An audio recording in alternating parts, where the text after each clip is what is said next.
Hi hello ಎಲ್ರಿಗೂ ನಮಸ್ಕಾರ. ನಾನು ನಿಮ್ಮ RX ಸೂರಿ ಮಾತಾಡ್ತಾ ಇರೋದು. ತುಂಬ ದಿನ ಆಯಿತು ವಿಡಿಯೋ ಬಿಟ್ಟು. ಸೊ ಎಲ್ಲರೂ ಕೇಳ್ಬೋದು ಏನಾಯಿತು ಅಂತ. ಆ್ಯಕ್ಚುಲಿ ಬೇಜಾರು ಮಾಡ್ಕೊಬೇಡಿ, ಔಟ್ ಆಫ್ ಸ್ಟೇಟಲ್ಲಿದ್ದೆ.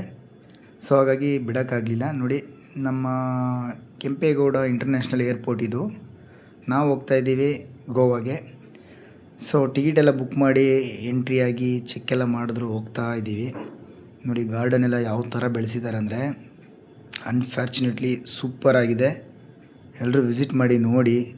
ಇಡೀ ವರ್ಲ್ಡಲ್ಲೇ ನಂಬರ್ 2 ಏರ್ಪೋರ್ಟ್ ಅಂದರೆ ನಮ್ಮ ಇಂಟರ್ನ್ಯಾಷನಲ್ ಏರ್ಪೋರ್ಟ್ ಇದು, ಕೆಂಪೇಗೌಡ ಬೆಂಗಳೂರು ಏರ್ಪೋರ್ಟು.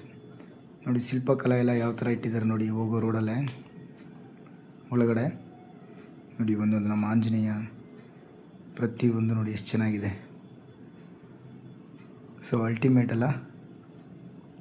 ಹಾಗೆ 2 ಅವರ್ ಮುಂಚೆನೇ ಹೋಗಿ ನಾವು ಅಲ್ಲಿ ಸ್ಟೇ ಆಗಿ ಕಾಯ್ತಾಯಿದ್ದೋ. ನಾವು ಹೋಗೋ ಇದೇನೆ ನೋಡಿ, ಏರೋಪ್ಲೇನ್ ಹೇಗಿದೆ. ಸೊ ಅಲ್ಲಿಂದ ಬಸ್ಸಲ್ಲಿ ಕರ್ಕೊಂಬಂದು ಇವಾಗ ನಡ್ಕೊಂಡು ಹೋಗ್ತಾಯಿದ್ದೀವಿ ನೋಡಿ ಏರೋಪ್ಲೇನ್ ಒಳಗಡೆ. ಅಲ್ಲಿ ಹೋಗ್ಬೇಕಾದ್ರೆ ಎಂಟ್ರೆನ್ಸಲ್ಲಿ ಗಗನ ಸೆಕ್ಯೂರ್ ಸಿಕ್ಕಿದ್ದು, ನಮಸ್ತೆ ಅಂತ ಹೇಳಿದ್ರು. ಸೊ ವೀಡಿಯೋ ಮಾಡೋಂಗಿಲ್ಲ ಅಂದರು, ಹೆಂಗೋ ರಿಕ್ವೆಸ್ಟ್ ಮಾಡಿಕೊಂಡು ಮಾಡೋಕ್ಕೆ ಪರ್ಮಿಷನ್ ಕೊಟ್ಟರು. ನೋಡಿ ಏರ್ಲೈನ್ ಒಳಗಡೆ ನೋಡಿ ಹೇಗಿದೆ, ತುಂಬ ನೀಟಾಗಿದೆ. ಸೊ ನಮ್ಮ ಟಿಕೆಟ್ ನಂಬರ್ ನೋಡಿಕೊಂಡು ಹೋಗಿ ಕೂತ್ಕೊಂಡು, ಸೊ ಫ್ಲೈಟ್ ಮೂವ್ ಆಗ್ತಾಯಿತ್ತು.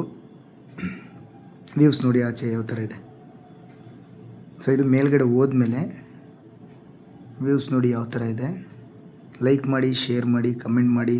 ಇನ್ನೂ ಯಾರ್ಯಾರು ಸಬ್ಸ್ಕ್ರೈಬ್ ಮಾಡಿವೋ ನಮ್ಮವರೆಲ್ಲ ಸಬ್ಸ್ಕ್ರೈಬ್ ಮಾಡಿ. Thank you.